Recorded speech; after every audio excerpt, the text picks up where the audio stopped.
கர்த்தரும் இரட்சகமாக இயேசு கிறிஸ்துவின் நாமத்திலே இயேசுவின் இளைப்பாறுதல் ஊழியத்தின் சார்பாக இந்த தொலைக்காட்சி வாயிலாய் உங்களை சந்திப்பதில் மிகுந்த சந்தோஷம் அடைகிறேன். இந்த நாளிலும் கர்த்தர் நமக்கு ஏவுதலாக தந்த வேத வசனம் என்னவென்றால் எரேமியா 2ஆம் அதிகாரம் 13ஆம் வசனம். என் ஜனங்கள் 2 தீமைகளை செய்தார்கள். ஜீவ தண்ணீர் ஊற்றாகிய என்னை விட்டுவிட்டார்கள்.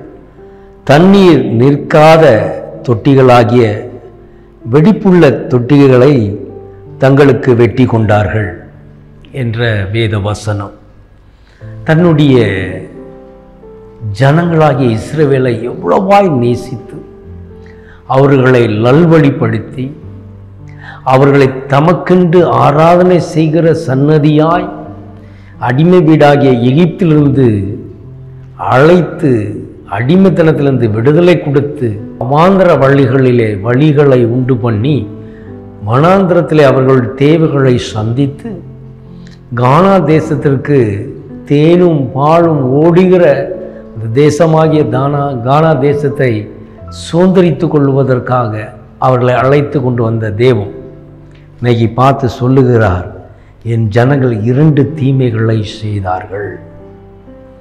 பாருங்க, கர்த்தரை விட்டு விலகும் பொழுது உபாகமம் 28ஆம் அதிகாரத்தில் 1-14 வரை ஆசீர்வாதங்களை கூறின அவர் 14க்கு பிறகு கட்டளைகளை கை கொள்ளாவிட்டால் மற்ற பகுதியெல்லாம் சாபத்துக்குரியதாய் இருந்ததை வேதத்திலே பார்க்க முடிகிறது.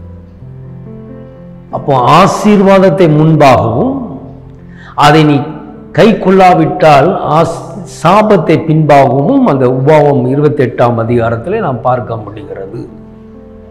அப்போ அவருடைய கற்பனைகளை கை கொள்ள வேண்டும், அதுதான் நமக்கு ஆசீர்வாதம். அப்போ அவர் ஜீவ தண்ணீராக இருக்கிறார். ஊறி வருகிற அந்த ஜீவ தண்ணீராக இருக்கிற ஊறுகிற தண்ணீர், அது தாகத்தை தீர்க்கிறதல்ல, தாகமே இராதபடி நித்திய ஜீவனை கொடுக்கிற ஜீவ தண்ணீராக கர்த்தர் காணப்படுகிறார். ஆனால் இந்த ஜனங்களோ அவரை விட்டு விலகி அவர்கள் தங்களுக்கென்று ஒரு தொட்டியை தேடிக்கொண்டார்கள். அது வெடிப்புள்ள தொட்டி, தங்களுக்கென்று வெற்றி கொண்டார்கள் என்று எழுதப்பட்டு இருக்கிறது. தாங்களே தேடிக்கொண்டது, தாங்களே முயற்சி பண்ணினது, தங்களுக்கென்றே தன் சிந்தையில் என்ன படுகிறதோ அதை செய்கிறது. இது நிமித்தமாய் தேவனை மறந்தார்கள், தேவனுடைய அன்பை விட்டு விலகினார்கள். அவர்களுக்கு எது நன்மையாய்ப்பட்டதோ அதை நோக்கி ஓடினார்கள். அது உலகம் கொடுக்கிற சந்தோஷம், அது நிரந்தரமானது அல்ல. மலைகள் மேலும் மரங்கள் கீழும் வேசித்தனம் பண்ணினீர்கள் என்று மனஸ்தாபப்படுகிறார். இந்த மனிதர்கள் நிமித்தமாய் கர்த்தர் அநேக நேரம் மனஸ்தாபப்பட்டது தான் நம் வேதத்திலே பார்க்க முடிகிறது. அவர்கள் பொல்லாப்பும் கசப்புமான காரியங்களை உணர்ந்து கொள்ளாமலே செய்தார்கள், உணவற்று போய் செய்தார்கள், கர்த்தரை விட்டு விலகினார்கள். ஒரு வாழ்க்கையில கர்த்தருடைய நாமங்களையும் கர்த்தருடைய கற்பனைகளையும் கர்த்தருடைய கட்டளைகளையும் கர்த்தருடைய உடன்படிக்கையும் விட்டு விலகும் பொழுது வாழ்க்கை எங்கே போய் முடியும் என்று அறிந்து கொள்ள முடியாது. அதற்காகவே பரிசுத்த வேதாங்கத்தை நமக்கு முன்பாக எழுதி தரப்பட்டிருக்கிறது. இது எவ்வளோ பெரிய பாக்கியம் தெரியுமா?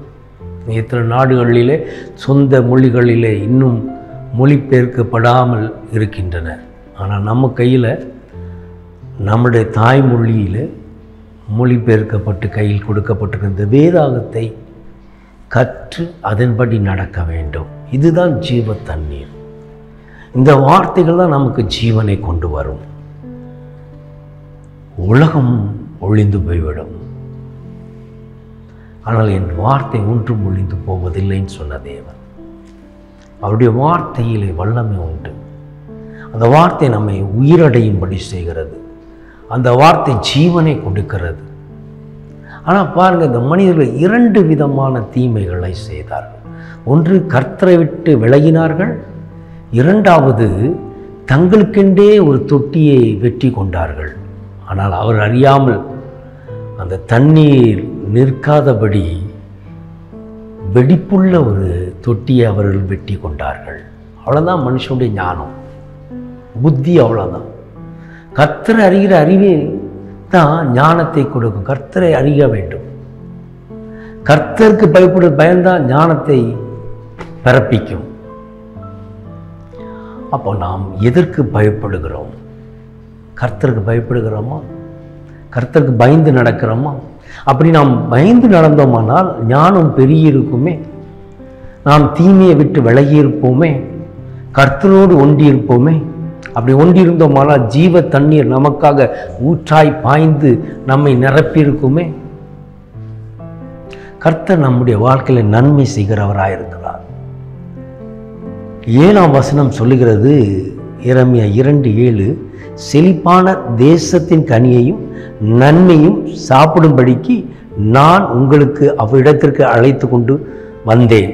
ஆனாலும் நீங்கள் அதற்குள் பிரவேசித்த போது என் தேசத்தை தீட்டுப்படுத்தி என் சுதந்திரத்தை அருவருக்க பண்ணினீர்கள். சுய புத்தியிலே சார்ந்து பிசாசுக்கு இடம் கொடுத்து தேவன் கொடுத்த ஆசீர்வாதத்தை அசட்டை பண்ணினீர்கள். அவரோ நமக்கு நன்மைக்கு எதுவான தேசத்தை நம் கண்களுக்கு முன்பாக வைத்தார். சொன்னபடியே அழைத்து கொண்டு வந்தார். செழிப்பான தேசமாகிய கானானுக்குள்ளாக கொண்டு வந்து பங்கிட்டு கொடுத்தார். கனியையும் நன்மையும் சாப்பிடும்படியாக நம்மை அழைத்து கொண்டு வந்த தெய்வம், நாம் அதற்கு உகந்த பாத்திரமாய் வாழ்ந்து சுயித்திருக்கலாம். ஆனால் வாழ்ந்தோமா? நாம் கர்த்தரை விட்டு விலகினோமே.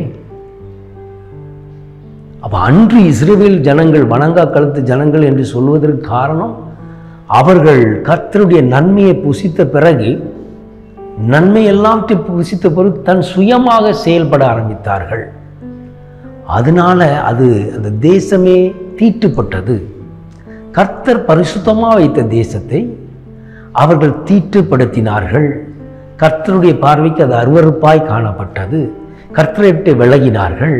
தங்களுக்கென்றே வெடிப்புள்ள ஒரு தொட்டியை தோண்டி கொண்டார்கள், வெட்டி கொண்டார்கள். அதனால் என்ன லாபம்? தனக்குத்தானே தீமையை விளைய செய்தார்கள்.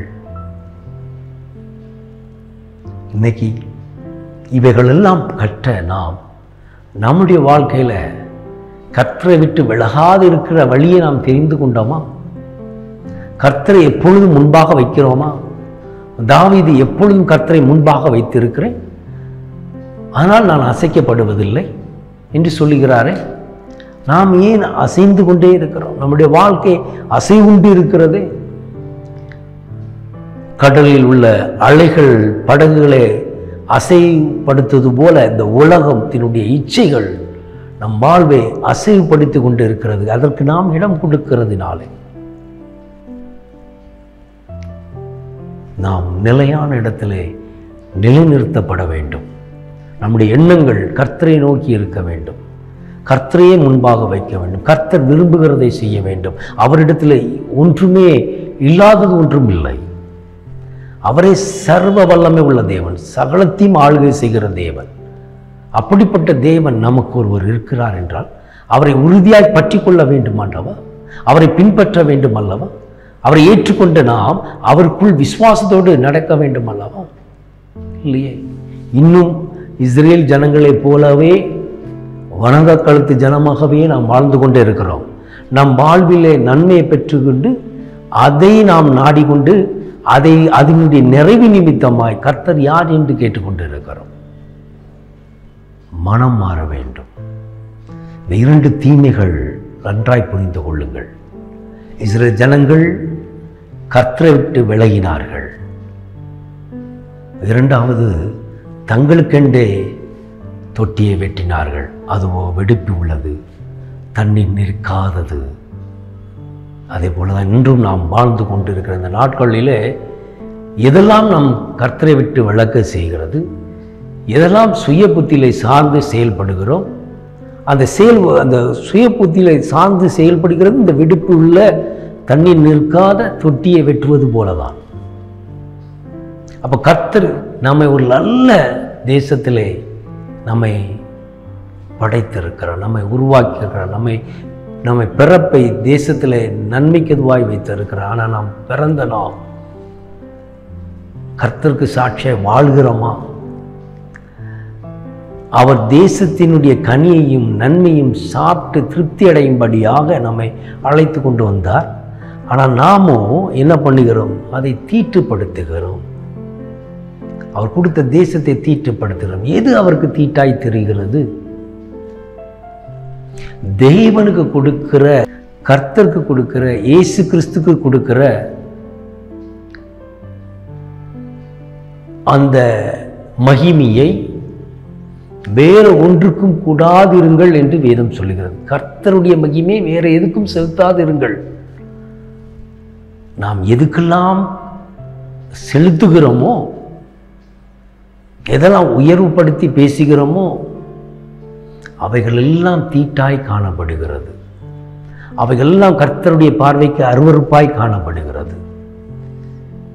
எதை இந்த உலகத்திலே பார்த்தாலும் ருசித்தாலும் மேன்மைப்படுத்த ஒன்றுமே இல்லை. கர்த்தருக்கு நிகராய் இந்த உலகிலே ஒன்றும் மேன்மைப்படுத்துவதற்கு ஒன்றுமே இல்லை. அவர் ஒருவரே ஜீவ தண்ணீராய் இருக்கிறார். அந்த ஜீவ தண்ணீரை உறிந்து குடிக்கிற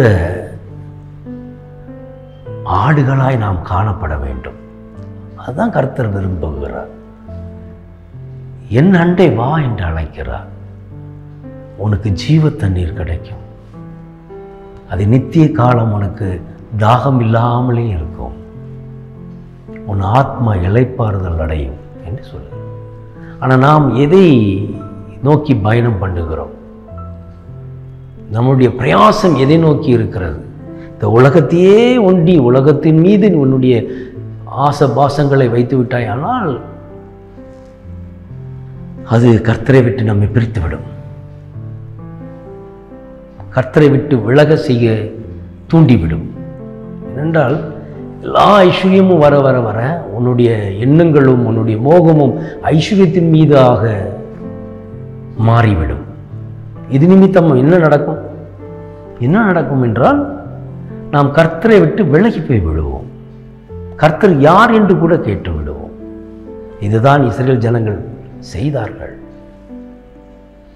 அதனால்தான் அந்த ஜனங்களைப் போல எல்லா ஆசீர்வாதம் வந்தவுடனே நாம் தேவன் கொடுத்த கட்டளைகளை மறந்து போய்விடக்கூடாது. கர்த்தரை கொடுக்கிற கனத்தை கர்த்தருக்கே கொடுங்கள்.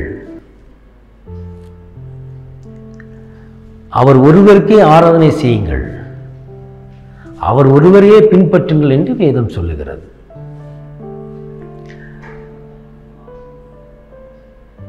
அவரை இன்றி நமக்கு ஒரு தேவனும் இல்லை, ஒருவரும் இல்லை. அவரே நம்மை இரட்சகராய் இருக்கிறார். அப்ப நாம் எதை செய்கிறோம்? நம்முடைய வாழ்க்கையில் இந்த ஜீவ வார்த்தையை உறுதியாய் பற்றி கொண்டோமானால் பாவம் செய்யாதிருப்போம், தீங்குக்கு இடம் கூடாது இருப்போம், பிசாசு சத்தத்துக்கு செவி சாய்க்காமல் இருப்போம். இது நிமித்தமாய் கர்த்தருடைய ஆசீர்வாதத்தை நாம் சுதந்திரித்துக் கொள்ள முடியும். அவர் நமக்கு நன்மையானவைகளே தான் நமக்கு முன்பாக வைத்திருக்கிறார். நல்ல தேசத்தை கொடுத்திருக்கிறார், நல்ல குடும்பத்தை கொடுத்திருக்கிறார், எல்லாம் நன்மையானவைகளை கொடுக்கிறார். ஆயினும் நம்முடைய பார்வை அவர்களுடைய தவறுகளை மாத்திரம் நாம் பார்க்கிறோம். எத்தனையோ நன்மைகள் அவர்கள் மூலமாய் பெற்றிருப்போம். அது கணவராக இருக்கலாம், மனைவியாக இருக்கலாம், பிள்ளைகளாக இருக்கலாம், குடும்பம் என்று பார்க்கும் பொழுது ஊட்ட உறவினர்கள், கூட பிறந்த சகோதர சகோதரிகள் எல்லாரும் இருக்கிறார்கள். அப்படி ஒரு சொந்த பந்தங்களை ஏற்படுத்துகிறது யார் என்று பார்த்தோமானால் கர்த்தர் தான். அவர்தான் ஒரு நல்ல தேசத்தில் நம்மை நிலைநிறுத்த இருக்கிறார். காரணம், அந்த தேசத்தினுடைய கனியை புசித்து அதனுடைய நன்மைகளை சாப்பிடும்படியாய் அழைத்து கொண்டு வந்திருக்கிறார். அப்படி என்றால் நாம் எவ்வளவு பக்தியாய் இருக்க வேண்டும், கர்த்தர் மீது எவ்வளவு அன்பாய் இருக்க வேண்டும். அவருடைய வார்த்தைக்கு எப்படி நாம் கீழ்ப்படிந்து நடக்க வேண்டும்? நாம் அப்படி நடக்கிறோமா என்பதை நாம் அறிந்து கொள்ள வேண்டும். நாம் எதற்கு முதல் இடம் கொடுக்கிறோம்? எதை நாம் பின்பற்றி கொண்டிருக்கிறோம்? எதை நாம் செய்கிறோம்? எதெல்லாம் கர்த்தருக்கு பிரியமில்லையோ அவைகளெல்லாம் வெடிப்புள்ள தொட்டிகளைப் போலதான். அது ஒரு ஆசீர்வாதத்தை கொண்டு வராது. நீ எவ்வளவு சம்பாதித்தாலும் சரி, அது அந்த வெடிப்புக்குள்ளாக தண்ணீர் நிற்காமல் வடிந்து ஓடுவது போல உன் கையின் பிரயாசங்களும் அப்படியே உன்னை விட்டு விலகி போய்விடும். வெறும் தொட்டியாய் வெடிப்புள்ள ஒரு வாழ்க்கை வாழ்ந்து கொண்டிருப்பாய். அது நிமித்தம் உனக்கு ஒரு நிறைவை காண முடியாது. இந்த தீமையை விட்டு நாம் விலக வேண்டும். கர்த்தரை விட்டு விலகுவதே அது ஒரு தீமையாய் எண்ணப்படுகிறது. இப்போ கர்த்தரை விட்டு விலக செய்கிற எந்த காரியமும் எந்த போதனையும் செவிக்கூடாதபடி எச்சரிக்கையாய் வாழ்ந்து கர்த்தரையே பின்பற்றினோமானால் கர்த்தர் தேசத்தினுடைய நன்மையை புசிக்கும்படி செய்வார். அந்த கனிகளை சாப்பிடும்படி செய்வார். அது உனக்கும் சன்னதிக்கும் ஆசீர்வாதத்தை கொண்டு வரும். அதற்காகவே நம்மை அழைத்த தேவன் உண்மை உள்ளவராய் இருக்கிறார். அதற்கு நாம் பாத்திரவான்களாய் இருக்கிறோமா? எதை நோக்கி நாம் ஓடிக்கொண்டே இருக்கிறோம்? ஆகாத காட்டு திராட்சை செடியை போல வாழ்ந்து கொண்டிருக்கிறோம். ஆகாத செடிகள், கனி கொடுக்காத செடிகள், அது ஆக்கினிலே வெட்டி போடப்படும். பாருங்க, 21ஆம் வசனம் சொல்லுகிறது, நான் உன்னை முற்றிலும் நற்கனி தரும் உயர்குல திராட்சை செடியாக நாட்டினேன். நீ எனக்கு காட்டு திராட்சை செடியின் ஆகாத கொடியாய் மாறி போனது என்ன? அப்போ நம்ம மேலே எவ்வளவு பிரியமாக இருந்தால் அவர் முற்றிலும் நற்கனி தரும் உயர்ந்த குலை திராட்சை செடிகளாய் நம்மை நாட்டியிருக்கிறார். தேசத்தில் நம்மை அவ்வளவு ஒரு பிரியத்தோடு நல்ல உயர்ந்த திராட்சை செடியாக நாட்டி அது வளர்ந்து கனி கொடுக்கும் என்று கர்த்தர் எதிர்பார்க்கிறார். ஆனால் நாமோ காட்டு திராட்சை செடியாக ஆகாத கொடியாக காணப்படுகிறது என்ன என்று கேட்கிறார். அப்படிதான் நாம் வாழ்கிறோம். பிரோஜனமற்ற ஒரு வாழ்க்கை, கனியற்ற ஒரு வாழ்க்கை. தேவன் நம் மீது இரக்கமாக இருக்கிறார். நமக்கு ஒரு நன்மை உண்டாகும்படி அநேக நேரங்களிலே வழிகளையும் உண்டு பண்ணி வருகிறார். ஆயினும் நாம் குருடர்களாய் வாழ்ந்து கொண்டிருக்கிறோம். கண் இருந்தும் குருடர்களாய் காணப்படுகிறோம். வாழ்க்கை நற்கனி கொடுப்பதற்காக கர்த்தர் நம்மை தேர்ந்தெடுத்து நல் தேசத்திலே நாட்டிருக்கிறார் என்பதை இன்றைக்கு நாம் உணர்கிறோமோ அன்னைக்கு நாம் தீமையை விட்டு விலகி கர்த்தரை விட்டு விலகாதபடி நிலைத்திருப்போம். நாம் அவரிலே நிலைத்திருக்கும் பொழுது, அவர் நமக்குள் நிலைத்திருக்கும் பொழுதுதான் நல்ல கனிகளை நாம் கொடுக்க முடியும். அவர் இல்லாமல் நாம் ஒன்றுமே செய்ய முடியாது என்பதை உணர்ந்து கொள்ள வேண்டும். எனவேதான் அவர் தேசத்தின் நன்மையை நமக்கு தந்தருளுவதற்காக பிரயாசப்படுகிறார். நம்மை ஒரு தகுதிப்படுத்தி தேசத்திலே நாட்டியிருக்கிறார். அந்த தகுதியுள்ள ஒரு பிள்ளைகளாய் வாழ்ந்து கர்த்தருக்கு சாட்சியாக நின்றோமானால் தேசத்தின் நன்மையை புசிப்போம், நாமும் நம் சன்னதியும்.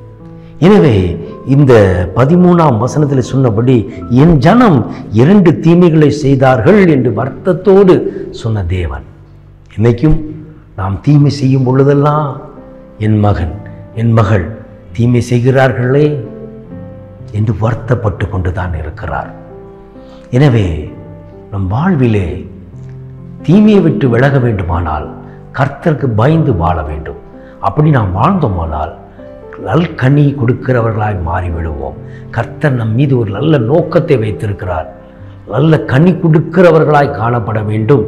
கர்த்தருக்குள்ளாக பலப்பட வேண்டும். கர்த்தருக்காக சாட்சியாக நிற்க வேண்டும். கர்த்தரையே முன்வைக்க வேண்டும். கர்த்தரிடத்திலிருந்தே தயவு பெற்றுக்கொள்ள வேண்டும். கர்த்தரை வெளிப்படுத்த வேண்டும். இன்றெல்லாம் நம் மீது அளவற்ற அன்பை நம் மீது வைத்து நம்மோடு இணைந்து நாம் கனி கொடுக்கும்படியாக பிரயாசப்பட்டு கொண்டு இருக்கிறார். எப்படியாவது இந்த பிள்ளைகள் கனி கொடுத்து நிலைத்திருக்க வேண்டும், நீதிமான்களாய் மாறி கர்த்தருடைய நாமத்தை மகிமைப்படுத்த வேண்டும் என்று எண்ணிக்கொண்டிருக்கிறார். ஆனால் நாம் இன்றும் கர்த்தருடைய நாமத்தை வீணிலே வழங்கி கொண்டே இருக்கிறோம். வீணிலே வழங்காதிருப்பாக என்று வேதம் சொல்லுகிறது. அப்போ நாம் வீணிலே தேவனுடைய வார்த்தையை வழங்காதபடி பிரயோஜனம் உள்ள வார்த்தைகளை பேசி கர்த்தரை மகிமைப்படுத்தும் போது கர்த்தர் நம் மீது பிரியமாக இருப்பார். நாம் பிரயோஜனம் உள்ளவர்களாய் காணப்படுவோம். கனி உள்ள ஒரு வாழ்க்கையை வாழ்வோம். தீமையை விட்டு விலகுவோம். கர்த்தரோடு இணைந்திருப்போம்.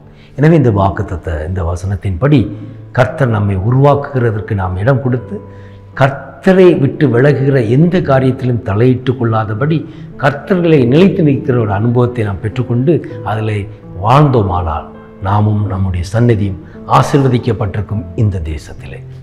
எனவே என்னுடைய இணைந்து ஜெபிங்கள். கர்த்தர் பெரிய காரியங்களை உங்கள் வாழ்விலே செய்து முடிப்பாராக. அன்பின் பிதாவை, இந்த நாளிலும் கூட கேட்ட சத்தியத்தின்படி தீமையை விட்டு விலகி நன்மையை பெற்றுக்கொள்வதற்கு கர்த்தரையே அப்பா இணைந்து கர்த்தரோடு இணைந்து இருப்பது நலமானது. அதை நாங்கள் புரிந்து கொண்டு அதில் நின்று ஜீவ தண்ணீரை பெற்றுக்கொள்வதற்கு அப்பா கிருபை பாராட்டுவீராக.